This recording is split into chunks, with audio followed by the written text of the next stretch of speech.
On April 16, 2026, QVC Incorporated filed a Form 8-K with the Securities and Exchange Commission. The document outlined a Chapter 11 bankruptcy filing to manage $6.6 billion in corporate debt. Filing for bankruptcy triggers clauses across a company's balance sheet that make its obligations immediately due. In QVC's case, the filing accelerated a $2.9 billion credit facility. The money they owed over several years became due entirely on that single day. To manage this, the company utilized a pre-packaged Chapter 11. This is a strategy where management negotiates the terms of its restructuring with major lenders before filing the paperwork in court. Their goal was to clear the legal hurdles and emerge as a reorganized entity in 90 days. This legal filing marked the end of a retail empire that was once valued at $14 billion. For the retail investors holding the stock, the restructuring agreements meant their equity was completely wiped out. 40 years earlier, the company's trajectory looked very different. Entrepreneur Joseph Siegel started QVC in 1986 based on a soft sell philosophy. Instead of high-pressure pitches, his television hosts acted as friendly guides, building a high degree of trust with viewers.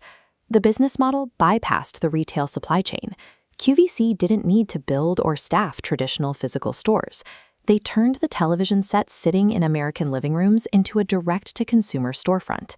This direct connection allowed them to drive billions in revenue by selling proprietary brands and exclusive products.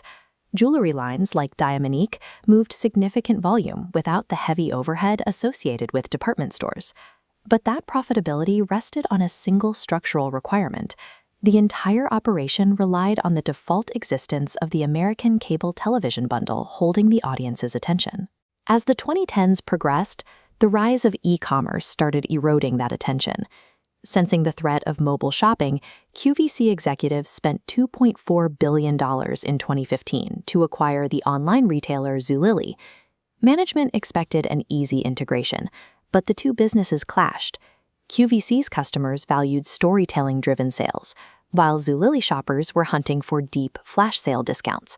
The customer bases didn't overlap, and the expected digital growth stalled. This chart tracks QVC's corporate acquisitions against the national decline in pay TV subscribers. Instead of pivoting away from the television model, QVC doubled down on it, buying their longtime rival HSN for $2.1 billion in 2017. The financial returns on these deals were low. Zulily dragged down overall profitability for years before the company finally sold it off. By late 2023, the online retailer was in total liquidation. QVC spent $4.5 billion trying to consolidate the home shopping industry.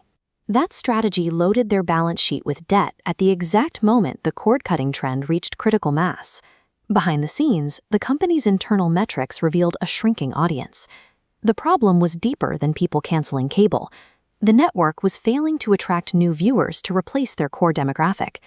In 2024, 74% of QVC's U.S. customers were women over 50. Retention data shows a parallel trend. 91% of sales came from repeat customers. They generated revenue from existing loyalists, but completely failed to acquire a new generation of buyers. By 2024, the board initiated several operational maneuvers to preserve cash. They launched Project Athens to cut costs, executed corporate layoffs, and shut down the HSN campus in Florida. When those cuts failed to stop the stock from falling, they executed a reverse stock split in May 2025. This combined 150 existing shares into one new share, an accounting adjustment designed to keep the company listed on the NASDAQ exchange. By late 2025, the company faced two simultaneous pressures: a shrinking revenue base and a recurring $200 million annual interest payment. Which brings us back to the April 2026 bankruptcy filing. Alongside the credit facility, the filing automatically pushed over $2 billion of senior secured notes, originally due in 2067 and 2068, into immediate default. The legal filing creates an automatic stay. This provision stops creditors from trying to collect on those defaulted notes and freezes the seizure of the company's remaining assets while the court reviews the case.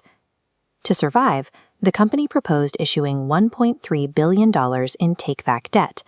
This acknowledges the money owed to existing creditors, but modifies the total amount and the terms of repayment.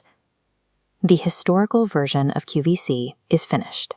Equity shareholders receive nothing, and the entity that emerges from the courts is a restructured financial shell, operating under strict legal supervision. Today, the surviving operation is trying to capture an audience that never used traditional cable. They launched a 24/7 live shopping stream on TikTok Shop, hoping the algorithm will provide the viewers that their cable channel used to guarantee. But the smartphone era strips away their leverage. QVC no longer controls the distribution platform or the terms of engagement. They are just another app icon fighting for 2 seconds of attention in an endless scroll of digital content. Effective sales model and quality merchandise mean very little if a business remains chained to an evaporating technology. QVC owned the American living room, but they failed to realize the living room moved to the smartphone.